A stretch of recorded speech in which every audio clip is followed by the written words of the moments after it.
Hello and welcome back to the Planning Pulse podcast. My name is Matt Harvison. With me, as always, is my good friend Beau Mellon. Just want to briefly catch everybody up. If this is the first time you're watching the Planning Pulse podcast, I really encourage you to pause, go back, watch some of our previous episodes. This is episode 2 in a series that we're doing specific to workforce planning. I want to set the stage a little bit about where we've been and then where we're going to be going through this mini series for workforce planning. So, in our last episode, we hit on sort of the hub and spoke method of workforce planning, where we went to really starting to bring in our data into Adaptive from our HRS source system. We talked about who typically performs the workforce planning process. And then we talked about the strength of workday adaptive planning within workforce planning as well. So if you didn't have a chance to catch that episode, I would encourage you to hit pause on this episode, go back, watch that one first, and then dive into today, because today we're going to be talking about the next phase in workforce planning, which is the walk phase. So we get into looking at supply and demand of resources, getting into looking at how we are calculating or how we're building the demand of our resources. I think we're also going to dig into a little bit of headcount reconciliation today with Beau. But because we have really given some background and set the stage for what workforce planning is, today is going to be a very demo heavy episode of the Planning Pulse podcast. And when I say demo heavy, I'm always glad that I've got Beau here with me. So, Beau, before I get too far ahead of myself, let's maybe take just a quick 10-second, sort of look into where we're going today, and then we'll open Yeah. up the demo environment and get after it. What do you think? Yeah, 100% Matt. I'm always down to demo the adaptive. So, yeah, like Matt talked about, last episode was really focused on starting with workforce planning. Today we're going to be seeing what's the, next step that a lot of our customers are taking and the next step that a lot of us or a lot of the implementations we're working on are providing when we think about best practices. So to go ahead and do that, I'm going to go ahead, Matt, and demo heavy. We're only a minute or two in here and we're already into adaptive. So let's go ahead and just jump straight in. So Matt kind of talked about it out of the gate, right? We're sitting inside of a workforce planning dashboard currently. You can see here along the top, we've got a lot of different steps going on of where are we now? Where are we going? Let's do that planning. Let's look at recruiting, skills, performance, culture, diversity, right? We're not going to hit on all these today. We're going to hit on what a couple key kind of natural steps in the progression are on that crawl, walk, run maturity curve. So to kind of kick this off, we're just going to let the lay of the land. What we do with a lot of our dashboards when we're doing these implementations for our customers is kind of starting with a big picture. Where are we today? Current state, whether we do that, whether we're doing a workforce, finance, sales implementation, we like kind of getting a nice slide out of the gate where we can see everything going on, right? And what's nice about these dashboards, everything clickable, everything drillable, right? Where's that 479 people? Well, let's break those down by location. Let's break that location down of the, we have 83 people in San Francisco. Where are they in the organizational hierarchy, management level? Of those 80, of those individual contributors, which specific job profiles do they sit in, right? All this granularity is layered into your dashboard. It gives you really one central hub to where you and your team can go on in and view all of your HRIS analytics. Now, this is where we are right now. Kind of starting off that workforce planning is headcount forecasting and projecting where do we think we're going to be 6 months from now? How many people do we need to bring in? Well, a lot of our customers, when we see it here today, is we're projecting out our future state. How are we projecting out our future state? Is layering in some workforce demand drivers. Think incoming sales, think incoming projects, generating some variance off of that. So if we have different demand or revenue expectations in a previous version versus a current version, we can kind of scroll on down and see what our headcount variances and hiring metrics may look like in different iterations of our plan. Allows for some quick and agile scenario planning when we're thinking about forecasting out future heads.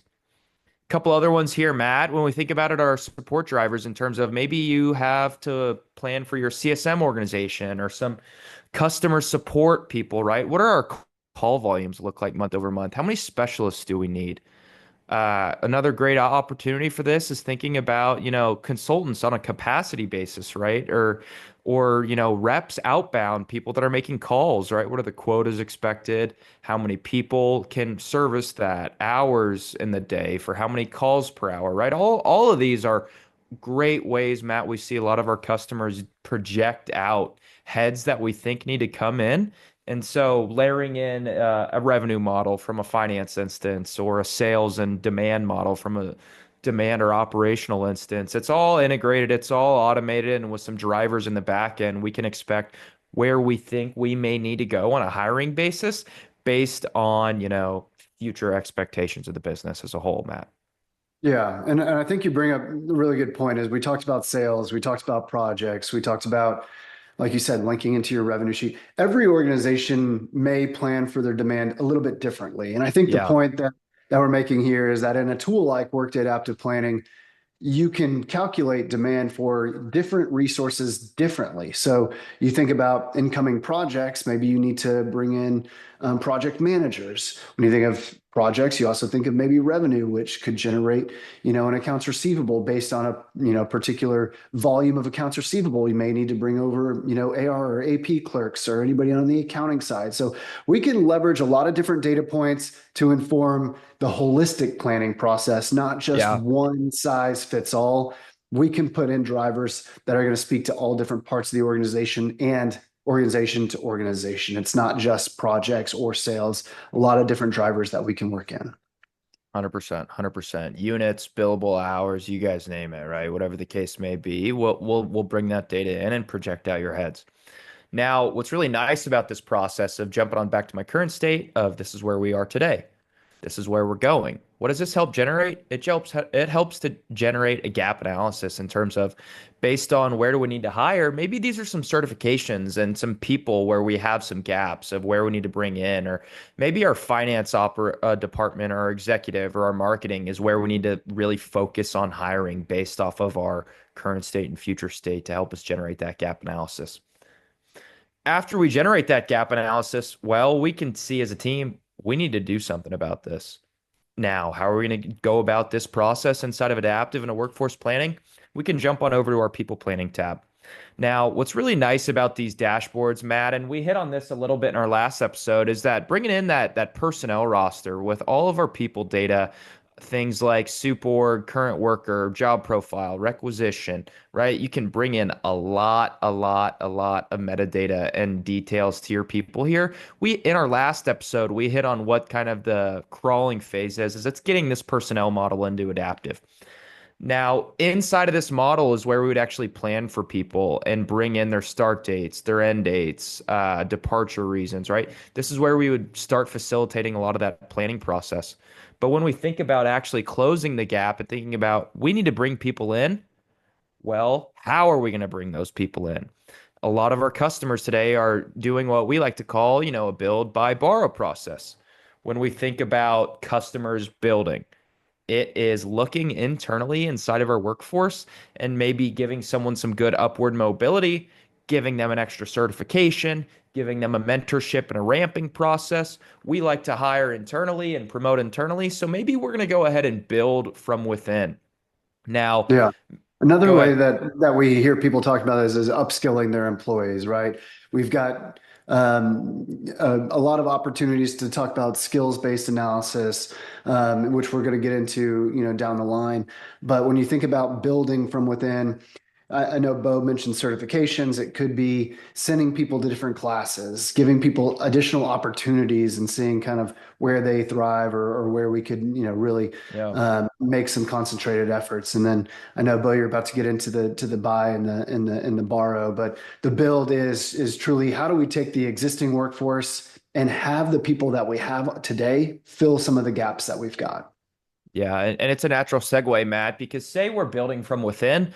Well, what's that going to do? It's going to leave some other positions open as well that we know we need to take a look at as well. And there's multiple ways to grow from that. We could even, maybe the person that was below them, we build from within and bring them into their role, what that they jump to. Or we could go ahead and think about buying, which is hiring externally to hire externally. Maybe we're bringing in applicant tracking system data in terms of how many people are interviewing for a certain requisition or open position. How long does it take us to fill that role, right? If we know that 3 weeks from now, Matt's getting a promotion, well, if we know our average time to hire is around 19 days, we need to start looking for that right now. And so for that, let's track our acceptance rate based on that. How many people do we maybe need to potentially interview? What are our salary expectations if we want to marry in the financial ramifications, right? This is kind of what it looks like if we want to think about buying for that role and bringing someone that's not currently or in the organization today. Let's go ahead and go find that person, right? And this is when we're bringing in our talent acquisition team into the instance and marrying that with our HR and our finance team as well. After, maybe you think about we don't want to build from within in this specific role. Maybe it's not an exactly great time to hire externally for XYZ dollar amounts. Maybe it's something that we think is potentially a short-term need that we need. Well, this is when we can think about borrowing, right? Maybe we want to bring in a contingent worker, a contractor, a temp. Maybe we want to go ahead and bring in an outside consulting firm. This is when we can think about, maybe we want to fill this role for 3, 4 months. What's the resource deficit look like, right? If we go ahead and go fill somebody and borrow, maybe we won't have this deficit anymore. What's the average hourly rate for this person we're trying to bring in on a contingent basis? And if they have XYZ certifications, this may be how long it might go take us to go in that hiring pool and find that person. So the build, buy, borrow helps us, give us a lot of analytics into making better informed decisions for how we fill that role based off of that gap analysis that we talked about, Matt. Yeah, absolutely. So that was kind of taking a look at the intro into the walking phase of workforce planning, right? The current state, future state, gap analysis. Let's go fill that gap. In other episodes, right, some of these great tabs you see on the right here is when we're going to be diving into those next. There's one other aspect I want to hit on today when we think about workforce planning, and it's something that we're talking about with a lot of our customers, and it's something that really excites a lot of people, Matt, because a lot of organizations out there are growing, they're scaling, they're needing to ramp up, and how do we do that? Well, it's hiring people. We need to be able to plan for this. And a lot of customers today are saying, we're expecting 10 people to join the organization March 1st. We're expecting to pay those 10 people X amount of dollars. It's pretty rare, Matt, that it's going to work, that those 10 people are going to start on March 1st and those 10 people are going to make exactly what we're planning for them. And so being able to have a high level view of how did we actually do in our hiring process when we set the plan for it originally for those 10 people, when those 10 people got onboarded, where did they actually land to know if maybe we're, you know, planning for a quicker on-ramp time than we actually know we have, or maybe we're higher, our salary expectations are a little low or they're a little high, right? We can go back and kind of reconcile all of that after the fact and see, are people starting late? Are people starting early? Are we paying more than we expected to? Are we actually getting them at a little bit of a bargain, right? This is what we call headcount reconciliation. So when I come on over to this model, right, you can see when I bring on, recent hires, you can see this position ID, this requisition, the job they're interviewing for. Now, when would we can bring in their originally planned start date? When did this person actually start? What do we budget for them to make? What are they actually making? Right. And then we can track, or is this an early start, a late start, an overpay, and underpay based on what we budgeted for? This helps us, Matt, bring in a lot of great salary variances and start date variances. And what are the cost implications of that, right? If it's bringing in a sales rep or a BDM, it's not just salary, benefits, and taxes cost implications. Maybe there's some expected, revenue and bookings that we're missing or gaining from an earlier start date or a later start date. So really, when we think about it, Matt, this is bringing in, HRAS data. It's bringing in applicant tracking data, integrating them all into one model, building out flags in the back end that will automatically make this dashboard for our customers. And then at the end of every month or at the end of every quarter, we should bring in the HR team and the recruiting team and even the finance team, because a lot of times they're setting the budget and see, well, this is where we started this quarter at and what we planned for. And this is what we actually did. And in an instance like this, where we have this headcount reconciliation process, it's going to make your onboarding process more efficient, and it's ultimately going to, help out the bottom line and even make the employee experience better if we're bringing people on in a, you know, time that's, efficient for the overall team, Matt. So this Yeah. headcount Yeah. reconciliation gets people really excited. I couldn't agree more. When we think about workforce planning. And look back to last week. What we talked about was the continuous collaboration that exists between HR and finance in order to achieve workforce planning. What you're seeing on the screen here is taking information from our HR team, simple, sort of flags. Was this person brought on earlier or later for less or more money than what we had planned for? Over time, if we get these things right over time and we're able to produce these results, what we can do is better inform the finance team and say, okay, this particular manager is consistently either over or underestimating when this person's going to start Yeah. or how much this person's going to cost. We can be a little bit more proactive when we're looking at the 12, 24, 36-month plan and say, okay, Beau's always saying that this new role is going to cost X, but we know from historic it's going to cost Y. We can be better equipped from a cash flow perspective when that hire is actually made. So the collaboration that exists between HR and finance is very real when we start to get into workforce planning, particularly headcount reconciliation. So, Beau, thank you so much for Yeah. going through the demonstration today. I know when we're talking workforce planning, you know, that was a very fast demonstration. I know most Oh people yeah. who are going to be watching this today are thinking, we are nowhere near this today.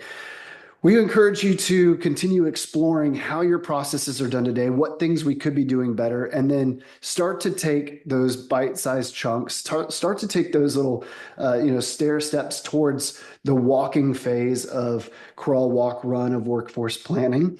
And then you'll Hmm. find that through continued conversations about what can we do, again, hub and spoke. Like Beau mentioned, let's start with where we are and continue growing, expanding out from there. We can learn a lot more about where our workforce is headed.